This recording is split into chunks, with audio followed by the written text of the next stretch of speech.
નમસ્કાર, 10 ટકોરા સાથે હું છું કિરણ. નજર કરીએ આજના મહત્વપૂર્ણ સમાચાર જે બનાસકાંઠાથી આવી રહ્યા છે. બનાસકાંઠામાં ડ્રો સ્કીમને લઈને ફરિયાદ નોંધાઈ છે. ગૌશાળાના નામે ડ્રો કરી લોકોને છેતરવામાં આવ્યા. ડ્રો કિંગ કહેવાતા અશોક માળી સામે ફરિયાદ નોંધાઈ છે. અશોક માળી અને તેના સાગરીતો હજુ પણ ડ્રો કરશે. જિલ્લામાં 20 થી વધુ ડ્રો થયા, 15 ડ્રો થવાના છે. BZ જેવું જ બીજું કૌભાંડ થવાની સંભાવના સામે આવી છે. ડીવાયએસપી ખુદ ફરિયાદ બન્યા છે. ડ્રો સ્કીમ સંચાલકો સામે ફરિયાદ નોંધી છે. પોલીસે આરોપીઓને ઝડપવાના ચક્રો ગતિમાન કર્યા છે. એક બાદ એક કૌભાંડ દરરોજ સામે આવી રહ્યા છે. પછી તે BZ ગ્રુપનું હોય કે પછી મહિલા ફોન ક્લિપનું હોય કે પછી બનાસકાંઠામાં આજે નવો કૌભાંડ સામે આવે તેવી શક્યતા. બનાસકાંઠામાં ડ્રો સ્કીમને લઈને ફરિયાદ. ગૌશાળાના નામે ડ્રો કરી લોકોને છેતરવામાં આવી રહ્યા છે. એક બાદ એક લોકો સાથે છેતરપિંડી કઈ રીતે કરવી તેના કાવતરા ઘડાઈ રહ્યા છે. ડ્રો કિંગ કહેવાતા અશોક માળી સામે ફરિયાદ છે. અશોક માળી અને તેના સાગરીતો હજુ પણ ડ્રો કરશે.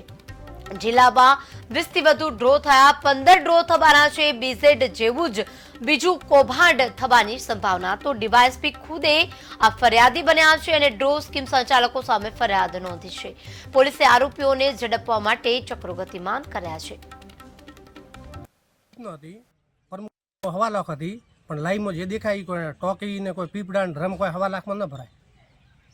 અને ગૌશાળામાં 11% દેવાના હતા, એ 11% પેલા ખાઈ ગયા. ખાલી 35 લાખ રૂપિયા આલ્યા. ડ્રો વાળાને, ડ્રો કરવા વાળાને બધા મળી ભગે. ગાયના નામે આ ખાવાના ધંધા, લોટરીને જુગારીઓ ધંધો ખરેખર ગુજરાતમાં થવો જોઈએ નહીં. કોઈ ફ્રોડ થયો નથી. માણસોની અફવા અને ફેલામણી ખોટી રીતે છે, એમાં કોઈ વધવા જેવું છે નહીં. કૂપનો અમે ગણી નાખી હતી, બાકીની કૂપનો અમારી જોડે પડી છે, એમાં કોઈ ફ્રોડ થયો નથી. અને જો કોઈને ઇનામ હવે ન લાગે ને વાત કરે, અમે ગણીને જ કૂપન નાખ્યું. કોઈ એમની એમ કૂપન નાખવા દઈએ નહીં. અમારી જોડે લખણ પડ્યું છે લેટર પેડ ઉપર કે ભાઈ 1.5 લાખથી વધારે કૂપન છપાવવી નહીં, અને વધારે છપાવશે તો વધારે તમારે આપવા પડશે. પછી અમારે જે કૂપન પ્રમાણે પેમેન્ટ આવ્યું એવી રીતે અમે અહીંયા ગૌશાળાના અંદર પેમેન્ટ લીધું હોય 35 લાખ.